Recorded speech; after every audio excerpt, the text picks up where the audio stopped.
Welcome to my imaginational love story world. ये hidden identity का part 15 है। चलिए स्टोरी को शुरू करते हैं। वेंकिंग वेनिंग वांग जी बात कर रहे थे। मतलब वेंकिंग ने कहा तुम तो वहाँ पे जा चुके हो ना वांग जी। तो वांग जी ने हाँ तो वेंकिंग ने तो हमें ऐसा प्रिटेंड करना है कि तो वांग जी ने कहा हाँ मुझे समझ में आ रहा है। अगर कुछ ज़्यादा प्रॉब्लम होगी तो हम ऐसे प्रिटेंड करेंगे जैसे हम कोइंसिडेंटली वहीं पे आ गए। तो वेनिंग ने कहा वह कैसे, अगर भाई तुम उनसे मिल गए तो वांग जी ने कहा ऐसा हो ही नहीं सकता। मैंने उसे अच्छा खासा काम में उलझा के रखा है। आज सबसे 3 बड़े बड़े मीटिंग उसके साथ उलझा के रखे थे। ये सुनने के बाद वेंकिंग और वेनिंग कहते ये क्या किया तुमने। तो वांग जी ने कहा देखो, अगर इस बात वो मेरे सामने आएगा तो मैं शायद उसे कूट डालूँ या फिर भून डालूँगा। तो मुझे प्रपोज क्या। तो वेनिंग और वेंकिंग ने कहा वाह ये तो बहुत अच्छी बात है ना। तो वांग जी ने कहा अच्छी बात तो है पर तो यह सुनने के बाद वेंकिंग और वेनिंग एक से बोले क्या उसने किस किया या फिर कुछ और। तो वांग जी ने कहा उसने मुझे किस किया और मुझे कहा कि वो अपनी फैमिली से मिलाना चाहते शादी के लिए। ये सुनते ही वेंकिंग और वेनिंग को जो जो से हंसी उठी भाई साहब, वो अपनी हंसी को कंट्रोल नहीं कर पाए। तो वांग जी ने कहा क्या। तो वेनिंग ने कहा ये तो हम हमारे वाले से भी 2 कदम आगे, आज प्रपोज करो कल शादी करो परसों। तो वांग जी ने कहा वेंकिंग वेनिंग। तो ये सुनने के बाद वेंकिंग वेनिंग बहुत ज़ोरों से हंस रहे थे। तो वांग जी ने कहा अभी मेन फोकस क्या है, जंग जंग। तो वहाँ पे चले। तो ये सुनने के बाद वेंकिंग और वेनिंग ने कहा हाँ चलते। तो वांग जी ने कहा क्या न्यूज़ है। तो वेनिंग ने कहा अनफॉर्चुनेटली उसे वहीं पे मिलना पड़ेगा हमें, क्योंकि मैंने उसे बहुत सारे काम पे उठाने की कोशिश की। वो नहीं आने वाला, मुझे भी उसे नहीं देखना है। मतलब आज तो नहीं देखना है भाई, एक साथ पकड़े जाने का। अगर फैमिली के सामने हम झूठ बोलने वाले पहली बात। दूसरी बात, ये थोड़ा बहुत ऑकवर्ड नहीं हो रहा है कि हम किसी टारगेट के घर में घुस रहे हैं। तो ये सुनने के बाद वेंकी को वेनिंग वांग जी हाँ ये बात सच है कि उन्होंने बहुत सारे मैसेज किए हैं, पर ये सारे प्रोफेशनल ही उसे निपटा लेते थे या फिर कहते जॉब बेसिस पे निपटा लेते थे। पर पहली बार उन्हें घर पे घुसना पड़ रहा है, इमोशनली अटैच होना पड़ रहा है और इन्हें तो वाट लगने वाली थी। फिर भी वांग जी ने कहा चल चलो हैंडल कर देते। तो तभी वांग जी ने कहा oh no no no no no. तो ये सुनने वाले की बार वेनिंग ने कहा क्या। तभी वांग जी ने कहा घर पे लांजी चन यानी भी होगी भी और साउथ इंडियन सॉन्ग में। ये सुनने के बाद भाई साहब वेंकी और वेनिंग ने कहा तो क्या हुआ। तो वांग जी ने कहा उन्होंने मेरा चेहरा अच्छे से देख के रखा है। ये सुनने के बाद वेंकिंग ने कहा हो गया बेटा घर में जा, आज क्यों भांडा फोड़ना है मेरा। आज तो हम गए, आज तो मैं वेंकिंग के हाथ गए। तो वांग जी ने कहा भूलो मत मैं जन के बेस्ट टीम में से।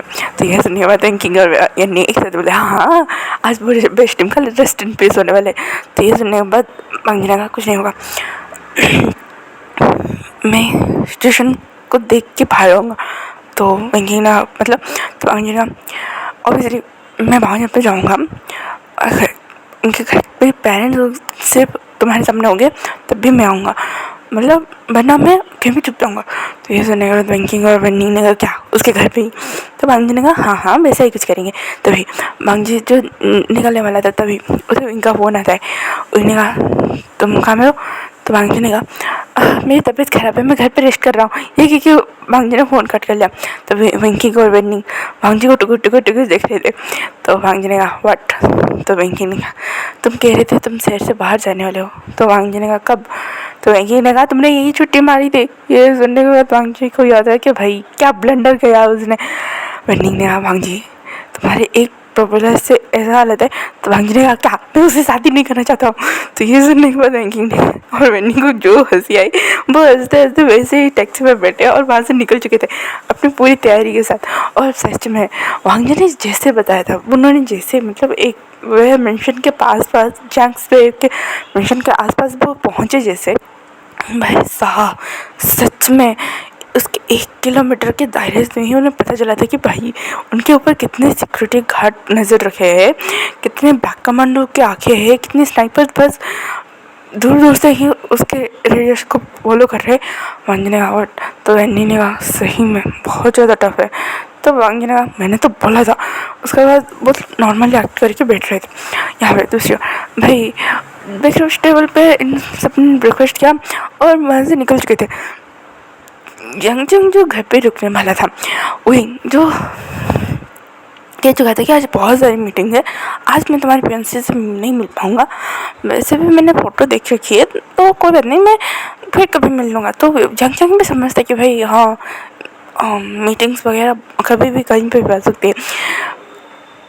जो वही निकल चुका था, स्वयं भी उसके साथ निकलना पड़ा था क्योंकि वांगजी छुट्टी पे, तो वो निकल चुका था। जब पहुँचता है, स्वयं जब तीन इतने बड़े बड़े मीटिंग एक साथ है वो देखता है, तो इन्हें भाई साहब अच्छी भी है, भांजी ऐसा कभी नहीं करता कि इतने इम्पोर्टेंट मीटिंग को एक साथ ही रख ले। फिर वो सोचते हैं कि चलो हो गया, तो वो 2 मीटिंग खत्म होता है। उसके बाद जो ब्रेक टाइम होता है उसने सोचा कि वो वांगी को फ़ोन करके पूछ ले कि वो कहाँ पे है, क्या कर रहा है। तो विंग ने जब फ़ोन किया तो वांगी ने जब ये बोला तो इनको थोड़ा अटपटा लगा क्योंकि वो कह रहा था कि इस काम से वो बाहर जा रहा है, अब कह रहा है उसकी तबीयत ख़राब है। ये सुनने के बाद उसने स्वयं को बुलाया और कहा, स्वयं देखो आज हमारा पूरा शेड्यूल क्या बिजी जा रहा है। तो स्वयं ने कहा हाँ चलो। तो स्वयं ने कहा अभी तक वांगी ने वो शेड्यूल तैयार नहीं किया। तो इन्हें अच्छा स्वयं तो स्वयं ने वही बताओ क्या हुआ है। तो इन्हें वो कुछ नहीं, मैंने उसे कल प्रपोज़ किया और वो आज नहीं आया और वो कह रहा है कि वो मुझे बोल के भागा, मतलब मैंने आंसर दिए बिना वो ये कह के भागा कि कल मुझे कहीं जाना है और आज बोल रहे उसकी तबीयत ख़राब है। तो सुहानी ने कहा वही क्या तुमने उसे सीधे सीधे डायरेक्टली शादी के लिए पूछा था या फिर पेरेंट्स से मिलवाने के लिए। तो इन्हें कहा हाँ मैंने उसे किस किया, मैंने कहा मैं तुमसे सिंसियरली प्यार करता हूँ तो कल चलते पेरेंट्स से मिलने के लिए। तो सुहानी ने कहा बिंगो वो भागने वाला है तुमसे। ये सुना विंग ने कहा क्या। तो सुहानी ने कहा ऑब्वियसली तुम किसी को ऐसे कैसे कर सकते हो, मतलब। तो विंग ने कहा मुझे लगा वो मुझसे। तो सुहानी ने कहा तुम्हें सच में अपने डैड से थोड़ी सी टिप लेनी चाहिए डेटिंग के बारे में, मतलब तुम्हें इतनी अच्छे से फ्लर्टिंग करना आ जाता है, तुम इतने अच्छे से लाइन मार लेते हो, पर तुम्हें ये नहीं पता है कि डेट कैसे करते हैं। तो इन्हें क्या तुम अगर सामने वाले को बोलोगे मैं तुमसे प्यार करता हूँ, उसे उसके जवाब जानी भी नहीं तो मुझे बहन से शादी के बारे में बोलोगे ना वो भाग ही जाएगा। तो इन्हें कहा तो क्या पांगी भाग जाए। तो फिर इन्हें कहा नहीं वो अभी घर पे बैठ के अपने बाल नोच रहा होगा या फिर कहीं पे गुस्सा निकल रहा होगा या फिर कुछ भी कर रहा होगा। तो इन्हें कहा इसे भाग नहीं कहते। तो उस ने कहा हाँ इसे भाग नहीं कहते। मैं तुम्हें वांगजी से पूछना चाहता है कि वो भी तुमसे क्या प्यार करता है, पर नहीं तुम्हारा तो छोड़ो। तो तभी स्वयं के कॉल पे एक दूसरे सेक्रेटरी का जिसके साथ अभी मीटिंग होने वाला था उसका फ़ोन आता है, कहता है कि कुछ फैमिली इमरजेंसी की वजह से मीटिंग कैंसिल करनी पड़ेगी। तो पर्सनली उसकी वजह से मीटिंग कैंसिल करनी, उसने स्वयं ने विंग से पूछा। तो विंग ने हाँ में सलाह दिया क्योंकि हाँ भाई उसे पता है अगर ये मीटिंग कैंसिल होगी तो वो अपनी होने वाले भाभी से मिल सकता है। तो विंग ने कहा ठीक है। तो स्वयं और विंग बड़े खुश हो गए कि चलो इतने बिजी शेड्यूल में उन्हें 2 घंटे का ब्रेक मिला है और वो ये 2 घंटे में घर जाके आके फिर से मीटिंग हैंडल कर सकते हैं। तो यह सुनने के बाद विंग और स्वयं वहाँ से निकल चुके थे। यहाँ पे ये दोनों घर पे पहुँच चुके थे।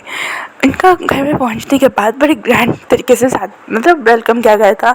सारे एल्डर्स जो लैंड करे लैंडली जंग पेमिया मैडम वो बेचंग से वो सारे थे। उन्होंने बड़े प्यार से इन तीनों बच्चे का स्वागत किया और वो वहाँ पे बैठ गए थे। मांगजी जो बातें कर मांगजी और रैंकिंग रनिंग जो बातें कर रहे थे उनसे बहुत सारी क्वेश्चन पूछा गया था, क्या क्यों कैसे किस तरह से। वही पूरी बात नहीं बता कि भाई वन नाइट स्टैंड के चक्कर में इतना सब हुआ है और इन तीनों के मन में था भाई मिशन के चक्कर में ये सब कांड हुआ है इसलिए। तो फिर भी वो सारे नॉर्मली ऐसे ऐसे बातें करते थे। तो जगह से उनकी खातिरदारी हो रही थी। तभी साउथ इंडियन जो रूम से आने वाला था जैसे वांगी को क्लिक हुआ कि उसे अब जाना चाहिए। तो उसने कहा एक्सक्यूज़ मी वॉशरूम काम है। तो ये सुनने के बाद मैडम कांसे से रहने का मैं लेके चलता हूँ। तो वांगी ने कहा हाँ हाँ भाई वांगी को पता है भाई वॉशरूम कहाँ पे है, इनका कमरा किसका कमरा क्या कहाँ पे है। फिर कांसे से उसे लेके जा रही थी। कांसे मन में सोचा हाय ये कितना प्रिटी है कितना क्यूट है। अगर वो इनका किसी के साथ अफेयर नहीं चलता चक्कर नहीं चलता तो वैसे ही अपना मन दामाद बनाता था।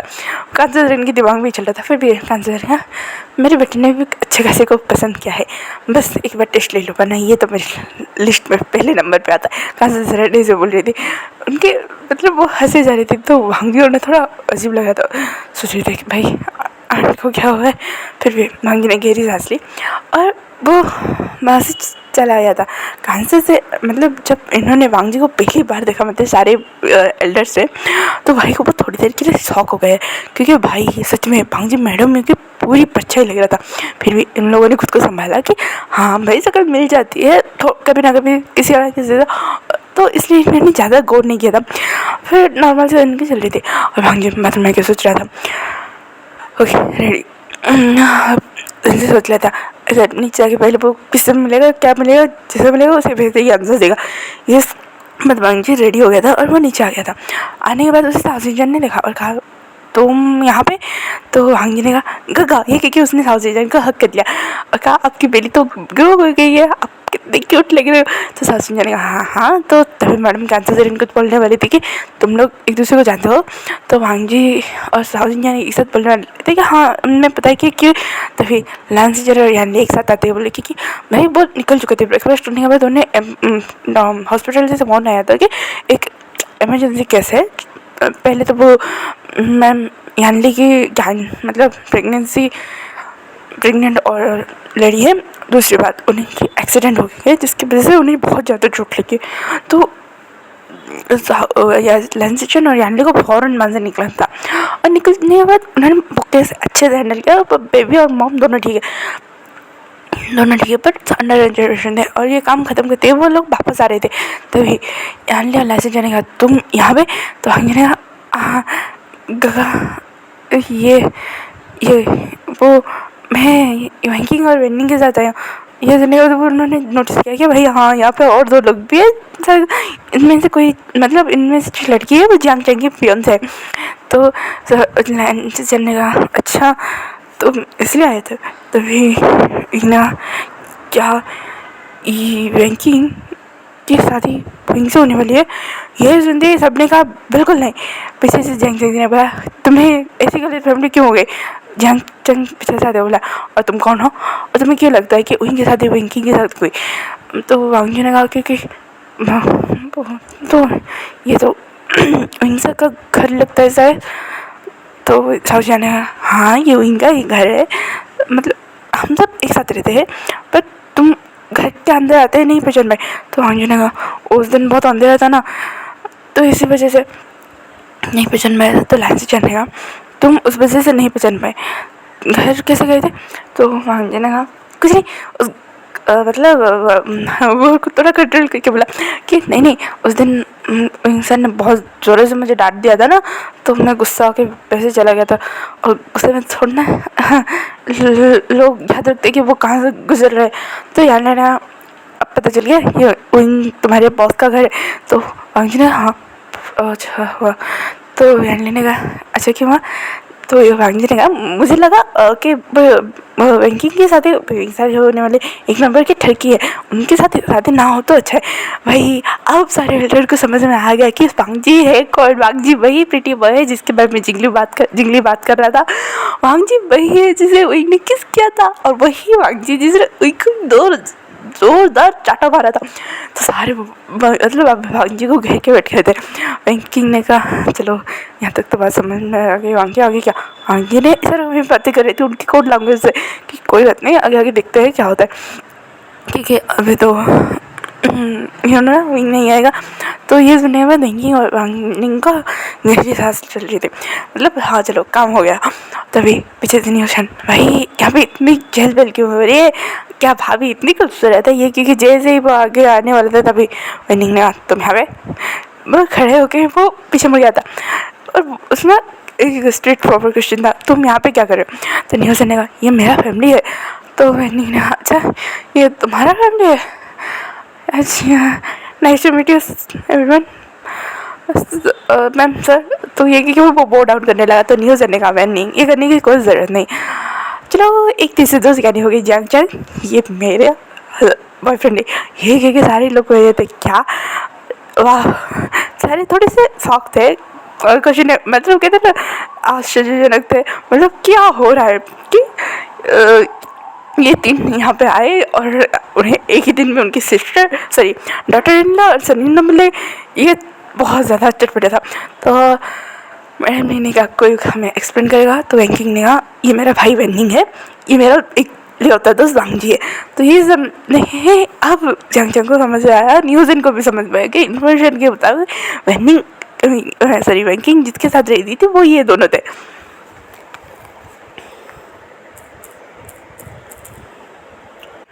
और इन लोगों ने इतना नहीं सोचा था कि ये दोनों सच में उनकी कंपनी के सेक्रेटरी हो गए और उन्हीं के ही बॉयफ्रेंड गर्लफ्रेंड निकलेंगे। तभी सबने सब हंसने लगे और सब वो जो लाउंज एरिया में था सारे बैठ गए थे वहाँ पे, मतलब अब एल्डर से एक साथ बैठ गए थे, सारे बच्चे एक साथ अपने अपने पार्टनर के साथ बैठ गए थे। लांजन यानली वांगजी सामने बैठे थे। वो मतलब सच में अब लान कोरियन को समझ में आ रहा था कि लांजन ने ऐसा क्यों कहा था कि वो बिल्कुल अपनी मॉम मतलब उसके मॉम की तरह दिख रहा है। ये बात सच भी थी। तो लांजन ने कहा वैसे अब स्वयं और रिंग की कमी खेल रही है, तो कांसे रहेगा हाँ बिल्कुल वो दोनों यहाँ पे होते ना बड़ा मज़ा आता। तो वांगजी ने कहा ऐसा हो ही नहीं सकता है, मैंने कंटिन्यू उनकी 4 या 5 कंटिन्यू इंपॉर्टेंट मीटिंग रखी है। पहली बात, दूसरी बात मुझे उनकी शक्ल नहीं देखनी है। तो लांजन ने कहा ऐसा क्यों? तो वांगजी ने कहा एक नंबर की ठगी इंसान है। लांजन जब ये पूछ रहे थे कि ऐसा क्यों, तभी पीछे से विंग और स्वयं आ चुके थे। और विंग जो वांगजी को शायद बैग से पहचान चुका था, उसकी आवाज़ से पहचान चुका था। और लांजन बोलने वाले थे कि वही तो ही नहीं सारे से बना दिया और बोलने के लिए बोल सारी फैमिली मेम्बर्स समझ गए थे कि भाई अब वांगजी की आफत आने वाली है, क्योंकि ये तीनों पीछे करके बैठे थे और विंग माँ और स्वयं पीछे ही थे। तो कहा तुम्हें ऐसा क्यों लगता है? तो वांगजी ने कहा पहले ना मुझे गुस्सा आया कि वो मेरे दोस्त बैंकिंग की लाइफ ख़राब कर रहे हैं, क्योंकि मुझे लगा अगर मुझे आपसे मिलने में लगा कि ये उनका घर, थैंकफुली ये उनका घर नहीं, मतलब इनका घर है पर बैंकिंग की ग्रूम वो नहीं है थैंकफुली। सॉरी सर मुझे इतनी बड़ी गलती हुई, तो जंग तुम मुझे जंग बुला सकते हो। तो वांगजी ने कहा बुला सकते हो। तो वांगजी ने ऐसा तो ठीक है। तो तभी यानी ने कहा पर वांगजी तुम्हें ऐसा क्यों लगा कि वही एक नंबर ठरकी है? तो कैसे हाँ तुम्हें मेरे बेटे बारे में ऐसा क्यों लगा? तो वांगजी ने सॉरी मैम बट तो कैसे अरे कोई बात नहीं, मुझे लगता है वो एक नंबर का गधा उल्लगा पट्टा इडियट डफर। तो वांगजी ने कहा खड़ूस बेअकल बेदिमाग और क्या कहते हैं उसे एक नंबर का घटिया इंसान लड़की बास और तभी वांगजी ने कहा स्टूपिड इडियट लोफर और बास्टर्ड भी कैसे बना सकते हो? तो वांगजी ने नहीं बास्टर्ड नहीं है, वो दिल की बुरी नहीं है। वांगजी वहीं पे स्टॉप, क्योंकि हाँ उसे पता चला कि उसे लगा कि उसे विंग आवाज़ आई। फिर वांगजी ने नहीं ऐसा हो ही नहीं सकता। फिर क्या तभी वेंकी और वेंडिंग पीछे मुड़ चुके थे। वो वांगजी को इशारा करने के बारे में सोच रहे थे, तो झांग नहीं उसने उसका हाथ पकड़ लिया और कहा चुप हो जाओ। तभी कंसर रहने का मुझे इसने क्या किया है? तो वांगजी ने कहा इमेजिन मैम आपके बेटे ने मुझे कल प्रपोज किया और उसे आज शादी करनी थी। तो ये सुनने के बाद वे जाएंगे ने क्या उस गधे को डेटिंग का रूल नहीं पता? तो वांगजी ने हाँ उसे डेटिंग के रूल के बारे में कुछ नहीं पता। भाई बंदे आप किसी को पसंद करते हो तो उसे पहले प्रपोज करो, सामने वाले को हाँ या ना तो सुनो, नहीं हाँ नहीं सुनना ना नहीं सुनना, उसे लेके पेरेंट्स से मिलवाना है। सॉरी आप इस बात करिए पर पेरेंट्स से अरे भाई बंदे की हाँ तो सुन लो, अगर हाँ तो ठीक है पेरेंट्स से मिलवा लो शादी कर लो कोई प्रॉब्लम नहीं। बंदा अगर ना बोले तो वही पर ना क्यों बोला? वांगजी ने कहा बस मुझे ना वो तभी वांगजी को हिट हुआ नहीं ये बार बार मेरे कान नहीं बज रहे। तब उसने साइड पे देखा आगे देखा, मतलब उसकी मतलब वो समझने की कोशिश कर रहा था। तभी वांगजी जैसे ही पीछे मुड़ता है विंग बस पीछे आके खड़ा होता। वांगजी जैसे गिरने वाला तो उसने विंग ने वांगजी को पकड़ लिया और कहा हाँ बोलो। तो वांगजी ने कहा तुम यहाँ पे क्या कर रहे हो? तो विंग ने कहा क्योंकि मैं अपने ही घर पे हूँ और वैसे तुम्हें क्या पता नहीं था ये मेरा घर है? तो वांगजी ने वो मुझे अब पता चला, मैं बातें कर रहा था मैं यहाँ पे ना मैं वेंकी को रैनी के साथ आया। तब इन दोनों के देखता है और कहता है ये कौन है? तो जाएंगे मेरी गर्लफ्रेंड है, न्यूज़ के मेरा बॉयफ्रेंड है। तो यहाँ तीनों प्रेसिडेंट ने अच्छे खासे घर पे टाका डाला। ये सुनते ही वांगजी को जो चों उठा, उसने सच में इस बार इनका हाथ छुड़ाया और कहा विंग सर क्या आपको हम वैसे वैसे लगते हैं। तो ना मेरा मतलब वो नहीं था। अब सारे एल्डर थे मेरे अपने सिर पे हाथ घेर लेंगे, इसका कुछ नहीं होता है। अल्लाह समझाने का तुम्हारे भाई को बात करने की तमीज़ नहीं है, तो यार ने मुझे लगता है क्लास देनी चाहिए थी इसे। तो ईश्वर ने भांग जी, तो भांग जी ने 1 मिनट, आपको लगता है हम पोर हैं, हम ऑर्फन हैं, तो हम किसी भी अरे गरे नपे से प्यार कर सकते हैं या फिर अमीर लड़कों को फंसा सकते हैं। तो ये सुनने के बाद मीना मांग जी ऐसा नहीं है। तो मांग जी कहा डे 1 जब मैं आपके घर आया था उस रात को भी आपने मुझे वैसा ही समझा और अपने बिना सोचे समझे मुझे रात के 3 या 4 2 बजे घर से निकाल दिया था। आपको पता है उस दिन मुझे कितनी प्रॉब्लम हुई है महंगी गाड़ी वेंडिंग को। हाँ वांग जी प्रॉब्लम पड़ सकता है, ये बात उन्हें पता है, पर उन्हें भी ये बात बुरी लगेगी, उनके बारे में ऐसा कैसे हो सकता है। फिर भी उन लोग चुप थे क्योंकि हाँ अभी वांग जी गोइंग को गिल्टी फील कराना ज़रूरी था। तो वांग जी ने कहा तो क्या आपको हम इतने करेक्टलेस लगते हैं। तो वांग जी वो बात मेरी नहीं है, मैं वैसा बोलना नहीं चाहता था। तो वांग जी ने शराब ये वांग जी और रोहिंग एक दूसरे को देख रहे थे। तो आज का पार्ट यहीं पर खत्म होता है, फिर मिलेंगे कल के पार्ट में। Thank you for watching, comment करो, लाइक करो, शेयर करो। Thanks for watching, bye bye cuties and स्वीटीज।